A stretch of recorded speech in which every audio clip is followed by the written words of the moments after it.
Oke guys, kali ini kita akan mengomentari berita yang akan bahas tentang kesalahan-kesalahan yang dilakukan mantan Kemendikbud kita sehingga bisa terjerat kasus korupsi yang cukup besar ini. Nah, untuk mengetahui konteksnya, mari kita bersama simak beritanya. Kita mulai videonya. Ya, yang mengagetkan kita semua, Ex-Mendikbudristek Nadiem Makarim ditetapkan sebagai tersangka oleh Kejaksaan Agung terkait dugaan korupsi program digitalisasi pendidikan di Kementerian Ya, yang Chromebook itu ya Kemendikbudristek kemarin. ya, periode 2019 sampai dengan 2022. Kalau kita mengutip pernyataan dari Nadiem masih bersikeras, ia menyatakan kebenaran akan terungkap. Sebenarnya seperti apa mengenai kasus ini kita akan bahas lebih dalam dengan narasumber yang sudah hadir di studio. Sudah ada Mas Jejen Musfah, pengamat pendidikan UIN Jakarta. Selamat pagi, Mas Jejen. Pagi, Sehat ya? Rati. Kemudian ada Bang Saur Siagian, pegiat anti korupsi. Bang Saur, selamat pagi. Pagi, Mbak Rati. Sehat semua ya? Alhamdulillah.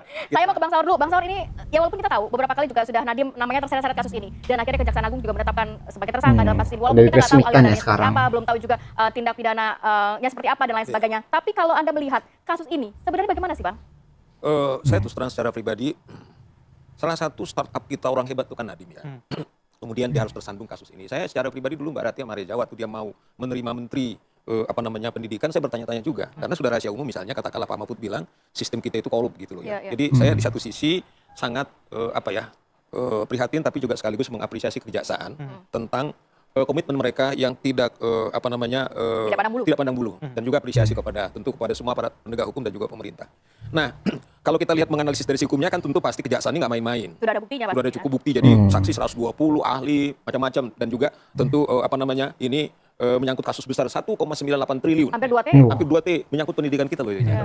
Ya, jadi bayangin tuh uang sebesar itu dikorupsi gitu ya, dimanfaatkan bukan untuk hal yang semestinya, bukan yang untuk pendidikan, untuk kemajuan para siswa, itu malah disalahgunakan dananya. Hampir 2 triliun sebesar itu. Itu bahaya banget yang ya. Ada di katakanlah daerah-daerah tertinggal, terluar, terpencil gitu ya. Cuman yang menarik waktu Reza dan Rati, waktu dia nggak lakukan konferensi pers, ada satu kalimat yang menyentuh saya dari Nadiem. Apa itu, Bang? Dia bilang begini, yang saya paling selama ini betul-betul katakanlah tekankan dalam hidup soal kejujuran. Coba di sisi lain dia baru saja dilonceng sebagai seorang tersangka, tapi disclaimer loh, itu kelihatan dia serius, saya jujur. Nah maksud saya begini, karena ini uang besar, mengapa dia katakanlah sampai ngomong begitu? Nah, karena konstruksi pasal ini kan ada pasal 2, pasal 3, kalau pasal 2 kerugian negara, kalau pasal 3 kesalahan wewenang, pasal 18 itu adalah mengembalikan negara, itu ada pasal 55. Misalnya begini, penyidik juga harus betul-betul transparan, misalnya apakah kasus ini sampai kepada Nadiem? Atau justru? Misalnya ini menyangkut kan kalau kita lihat ini kan program nasional. Misalnya yang paling sederhana misalnya dari konstruksi hukum, Mbak Rati. Siapa provider PT Jirex ini misalnya? Ya kan mengapa misalnya PT ini, apakah misalnya katakanlah tendernya sudah benar? Atau jangan-jangan, ya ini kan pertanyaan standar sebagai seorang katakan analis hukum. Mengapa misalnya Nadiem mengatakan jujur, apakah jangan-jangan dia ada aktor-aktor lain lagi yang lebih tinggi dari dia, sehingga program ini tetap jalan, padahal kalau menurut penyidik Dia katanya kejebak gitu sudah ada ya. pada saat itu Chromebook ini tidak cocok dengan karakter daripada wilayah Indonesia. Nanti Indonesia. mungkin Mas Jejen lebih ini. Nah oleh karena itu saya kira, karena ada pesan yang sangat serius dari kasus ini, kita tidak mau juga kemudian ada orang kemudian mentaruhkan reputasinya dia, karena waktu itu kan kontroversi ini soal Nadiem. Dia anak-anak milenial, lulusan Harvard, tapi toh akhirnya kalau dia nasibnya seperti ini kan nggak fair juga. Nah oleh karena itu kita dorong betul nih teman-teman penyidik nih Kejaksaan Agung harus mengusut tuntas. Karena tersangkanya baru 5 orang, Semuanya 4 dari kementerian, konsultan. terlibat. Itu Nah, ada kasih pihak konsultan. lainnya. Tapi misalnya kan biasanya yang namanya kasnya kata korupsi itu adalah di pengadaan. Nah itu yang harus dituntaskan. Yang paling sederhana saya bantu, misalnya clue-nya. PT Jirex ini siapa pemilik? Pasti ini pengusaha besar. Siapa pengusaha besar? Apakah yang sering bersinergi antara pengusaha dan dengan penguasa? Itu kan dalam karakter kita berarti kan banyak itu Reza. Itu yang saya kira harus didalami sehingga kalau Ya, kalau misalnya nggak ada kayak gitu kan, buat apa pengadaan itu terjadi?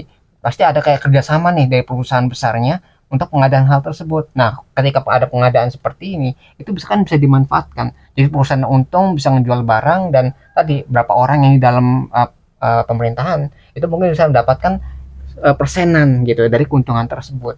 Itu ada kerjasama atau enggak, ini harus diselidiki sampai tuntas. Apakah Mendikbud ini ya, Menteri Pak Nadiem ini tuh itu benar-benar ikutan atau hanya terseret saja gitu ya. Kita harus melihat bagaimana gitu ya keadaannya, harus sampai tuntas gitu kalau mau ada penyidikan seperti ini, karena bayangin hampir 2 triliun ya, itu sebesar itu yang uang yang ada terlibat. pesan bahwa harus ada esensi keadilan kepada kita semua, karena uang yang dirampok itu adalah uang anak-anak kita yang mau belajar. Bang, salah satu Kasian highlightnya kan banget adalah itu. pembentukan grup WhatsApp sebelum Nadiem resmi menjadi menteri. Sempat dibahas di sana. Apakah ini program Chromebook ini juga sudah titipan dari Kementerian? Nah itu dia kan jangan-jangan yang belum saya bilang.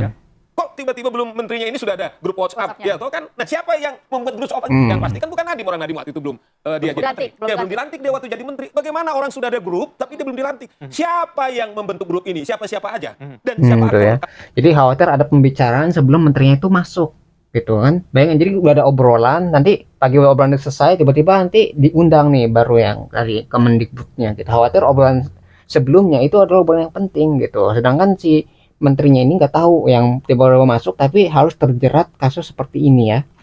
Hukum kan siapa aktor di belakang itu. Jadi saya sederhana kasih clue. Teman-teman kejaksaan saya kira tidak fair juga kalau sampai ini hanya kepada orang yang sebenarnya ada yang lebih besar harus bertanggung jawab karena ini adalah isu korupsinya, Mbak Rati. Ya, oke. Saya mau ke Mas Jejan, boleh gambarkan kepada kita sebenarnya penggunaan dari Chromebook ini seperti apa? Karena kan juga sebenarnya sudah banyak pro dan kontra di mana ini tidak sesuai dengan wilayah Indonesia, 3G dan lain sebagainya. Untuk dunia pendidikan apakah cukup efektif digunakan selama ini atau maksimal? Mbak Rati, Mas Reja, pintu masuk kejaksaan itu yang kita baca adalah betul. Kenapa misalnya menggunakan Chromebook atau Google, bukan Microsoft? Ya. Perbedaan OS ini, dua OS ini adalah di mana Chromebook hanya bisa workable pada saat ada internet, sementara Microsoft nggak ada internet, kita tetap bisa bekerja gitu. Nah, ini pertanyaan pintu masuk kejaksaan ke sana. Pilihan kepada Chromebook itulah yang nanti akan digali sepertinya pintu masuknya. Saya sendiri secara pribadi menggunakan Google, jadi harus selalu ada internet memang. Jadi ada problem yang juga menjadi alasan Nadiem kenapa Chromebook, karena dia tidak berbayar, hanya cukup beli sekali, sementara Microsoft harus berbayar terus gitu. Itu juga alasan saya. Di Amerika karena internet sudah ada di mana-mana, ini digunakan gitu Chromebook. Jadi bagi saya Bang Saur, Mbak Rati, Mas Reja, bukan persoalan Chromebook atau Microsoftnya bagi saya. Tapi? Bagi saya lebih kepada apakah misalnya yang dipertanyakan oleh publik juga harga yang dikeluarkan oleh kementerian itu logis. Oke. Masuk akal nggak nih? Masuk akal nggak? Katanya kan 10 juta. Kemudian diklarifikasi oleh Bang Nadiem sesuai atau 6 juta. tidaknya. Kemudian netizen bilang, ini cuma 1,6 juta kalau di pasaran kan. gitu. Nah, saya kira problemnya di situ. Jauhnya beda banget. Jadi yang satu bilang, oh ini kok murah, tapi di perintah bilangnya segini, kok sangat jauh gitu selisihnya ya. Ini ada apa ini? Kenapa bisa sejauh itu perbedaannya? Jangan-jangan yang perbedaan jauh itu adalah persenan tadi gitu yang disalahgunakan, yang mungkin dikorupsi atau digunakan untuk hal yang lainnya gitu kan. Jadi kayak pertanyaan, ini harganya kenapa bedanya jauh banget gitu. Chromebook atau OS lain itu menjadi tidak masalah ketika variabel-variabel harga misalnya kan di situ. Saya kira yang dimaksud kerugian adalah di situ poinnya. Karena ini kan 1,1 juta Chromebook gitu. Lumayan signifikan sekali gitu. Jadi dalam konteks ini memang Chromebook bagi sekolah-sekolah yang internetnya tersedia, stabil, sampai saat ini, Mbak, mereka bisa digunakan. Oke. Dan kita tahu bahwa ujian nasional kita, asesmen nasional kita itu berbasis komputer. Artinya, dia bekerja. Modern gitu. ya. Jadi, kita ingin ngasih tahu ke masyarakat bahwa ini bermanfaat bagi masyarakat, bagi sekolah, bagi siswa, sepanjang ada internet. Oke. Pertanyaannya, kalau Chromebook ini ditaruh di sekolah-sekolah di daerah-daerah yang 3T, ya ini nggak bisa bekerja. Ini mubazir, katakanlah demikian. Nah, jadi dibutuhkan infrastruktur juga untuk mendukung si Chromebook ini. Gitu, kalau misalnya ada internet, oke, bisa jalan gitu karena ada internetnya. Tapi kalau sekolah yang tadi yang terpelosok jauh ya dari infrastruktur tadi, apakah bisa digunakan gitu? Sedangkan internetnya nggak ada gitu kan, jadi nggak efektif gitu ya untuk yang terpelosok itu, yang jauh-jauh dari pusat kota yang masih susah lah ini akses internetnya. Mungkin bisa dilihat bahwa pemilihan antara Microsoft dan juga Google Chrome ini, pilihan Google Chrome dipilih karena seharusnya lebih terjangkau harganya. Dan juga bisa dinikmati oleh banyak karena harganya lebih murah, tidak perlu berbayar lagi begitu ya. Tapi yang jadi permasalahan adalah perbedaan harganya tadi. Begitu. Tapi dalam segi pendidikan itu bisa digunakan sama saja. Sangat bisa digunakan dan payungnya begini, konteksnya ya. Konteks kebijakannya itu adalah di mana kita mengalami pandemi. Di mana kebijakannya adalah pembelajaran jarak jauh, PJJ. Sehingga digitalisasi pendidikan masuk tuh konteksnya tuh. Oh berarti kita harus kasih nih sekolah-sekolah laptop lah. Laptop, kita kasih laptop. Jadi konteksnya di sana. Jadi ini sebenarnya mulia, sangat kontekstual. Jadi kalau yang tidak ada internet, tujuannya tidak bagus gimana? gitu ya. Tetap dengan semula tidak menggunakan Chromebook ini? Tidak bekerja dia kalau tidak ada internet. Jadi pertanyaan berikutnya adalah berapa persen sekolah-sekolah yang tidak ada internet tapi diberi laptop sehingga ini tidak bisa bekerja, not workable gitu. Tapi dalam konteks pengadaan laptop dalam konteks saat itu saya sangat mendukung karena memang itulah yang dibutuhkan oleh sekolah. Oke, Mas Jejan, kalau saya mengutip ini ada pernyataan Nadiem seakan mengunci penggunaan Chromebook dengan memasukkan spesifikasinya dalam lampiran Permendikbud nomor 5 tahun 2021 tentang petunjuk operasional dan alokasi khusus fisik reguler bidang tahunan anggaran 2021. Dalam arti ini mengunci ini, berarti semua memang harus mau daerah yang nggak bisa menggunakan, daerah yang bisa internet dan lain-lain itu harus menggunakan Chromebook atau bagaimana? Implementasinya. Jadi ini bukan persoalan titik sekolah itu ada internet atau tidak ada. Ini spesifikasi bahwa laptop yang akan dibeli ini adalah Chromebook bukan yang lain. Nah, di situ sekali lagi pintu masuk kejaksaan. Apakah pilihan terhadap Chromebook itu berbasis kajian ilmiah atau ada mensrea. Iya, iya. Ada mensrea. Karena apa? Di Amerika dia workable, berhasil, digunakan. Tapi di Indonesia tidak. Tetapi sebelum ke Indonesia, Ya. tetapi di Malaysia sebelumnya itu gagal. Katakanlah ini apa namanya, antara Malaysia dengan Indonesia kan bertetangga. Iya, iya. Dia apple to apple. Kalau di Malaysia sudah diketahui gagal, Gagal, kenapa harus diberhenti kenapa di di Indonesia Indonesia? itu quote and quote diulangi, Ya, ya. akan mengulangi kerja. Itulah yang kita baca dari kejaksaan mengejar itu. Kenapa sesuatu yang sudah gagal di Malaysia itu di Indonesia menjadi pilihan satu-satunya gitu, dikunci gitu.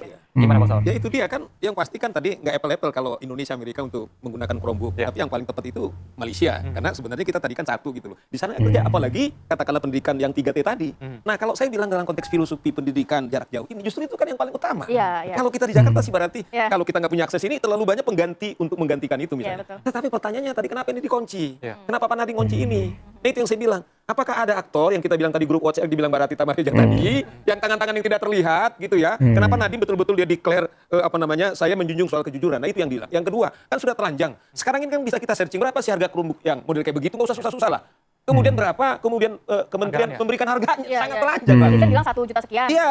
Ya, jadi masyarakat nggak bisa ditipu lagi dengan harga-harga Chromebook tadi gitu, yang harusnya murah, maksudnya terjangkau ya, tiba-tiba kok keluar harganya tuh di atas segitu, jauh lagi harganya. Jadi nggak bisa ditipu gara-gara kita udah punya informasi untuk mengecek bener nggak sih Chromebook ini harganya segini. Itu sekarang lebih transparan ya, jadi ketahuan kalau ada penyalahgunaan dana ya, atau enggak dana yang nggak wajar gitu, bisa ketahuan jadinya. Gede banget itu dugaan korupsinya atau korupsinya karena dia sudah menjadi tersangka. Inilah menurut saya, karena ini kan soal peradaban Rati, maksud saya korupsi yang di Kementerian Pendidikan ini menurut saya kenapa kita tidak bisa maafkan? Karena kalau ini jaga sudah sudah runtuh, di mana ini simbol peradaban kita, kecerdasan kita supaya kita cerdas, ternyata Didikan instrumennya kita, ya. kemudian terjadi seperti ini. Saya tidak melihat ini kejahatan yang biasa lagi, tetapi ini adalah lambang soal bagaimana supaya anak-anak Indonesia cerdas, Iya, supaya masa anak-anak depan Indonesia kita pintar ini. dan mereka bermoral runtuh, yaitu dengan dugaan korupsi ini. Bang Saur, kalau kita mengutip pernyataan dari kuasa hukum Nadiem yang menyatakan ini kurang lebih sama dengan kasusnya Tom Lembong, tidak ada aliran dana ke Nadiem Iya. Makarim. Walaupun kita juga belum tahu kejaksaan sudah memutuskan Tuh, mungkin seperti apa. terjerat Iya. jadinya. Tapi kalau Anda melihat berarti celahnya dari mana dulu nih Bang? Biar terlihat kalau memang Nadiem mengatakan saya nanti akan kebenaran terungkap, saya tidak menerima spesial pun dan lain sebagainya. Kalau kita lihat konstruksi pasal yang dituduhkan ada 2, pasal 2, ada pasal 3, ada pasal 18, ada pasal 55 ya KUHP. Nah, barangkali ini kan berarti kan kita ini bukan jaksa berarti, tapi mencoba untuk menganalisis secara hukumnya. Ya. Berarti kalau misalnya soal kerugian negara dari jumlah tadi itu udah sangat telanjang. Atau bisa juga pasal 3 itu menyalahgunakan wewenang. Mungkin saja Nadiem tidak dapat, kenapa dia bilang, tetapi dia memperkaya orang lain. Nah, Memperkaya itu. yang saya bilang tadi, perusahaan providernya itu kok bisa dijual 1, sekian juta masih mau dibeli gitu loh. Iya, iya. Seorang yang Harvard ini yang pinter banget kenapa mau beli? Gitu. Jadi kan punya kekuasaan untuk menolak. Kenapa nggak ditolak gitu kan? Alasan apa dia tuh tidak menolak harga segitu? Yang harusnya kan tadi nggak terlalu mahal, misalnya tiba-tiba harganya sangat tinggi sekali. Harusnya sebagai orang yang punya kekuasaan untuk menentukan bisa menolak hal tersebut. Tapi karena nggak menolak, akhirnya dia bisa terlibat gitu ya, keseret gitu. Datang masalah korupsi ini gitu ya. Harusnya kan, wah ini dah harganya beda nih. Tapi kenapa nggak ditolak gitu? Mereka si Bapak ini Kemendikbud ini malah menerima harga segitu. Nah itu yang jadi masalah ya, jadi dari jabatannya yang punya kekuasaan untuk menolak tapi tidak melakukannya. Bilang pokoknya kamu tanda tangani. Nah, ini yang saya bilang Jadi menurut Anda kejujuran fair. pasti ada intervensi dari pihak lain. Nah, saya hanya bilang kan seorang Nadiem kan mengatakan dia menjunjung soal kejujuran. Ya, ya. Jangan-jangan itu yang saya bilang. Coba didalami oleh penyidik. Biasanya kan yang paling kasus korupsi itu di pengadaan. Bagaimana tendernya? Mengapa? Yang tadi saya bilang perusahaan ini yang menang. Bagaimana tendernya itu? Siapa di balik itu? Sangat sederhana. Coba aja Diusut, searching di Google. benar-benar. Siapa pemilik perusahaan? Siapa yang ini? Oke. Ya kan? Nah, itu yang maksud saya. Supaya itu yang saya bilang, jangan sampai anak-anak kita, kan sering tadi saya diskusi dengan Mas Yejen sebelum kita live. Masalahnya begini, menyetir Prof. Mahfud, seorang orang atau warga negara yang baik masuk kepada sistem yang rusak, Ya. kemudian semua rusak. Saya bilang nggak bisa juga itu menjadi alasan.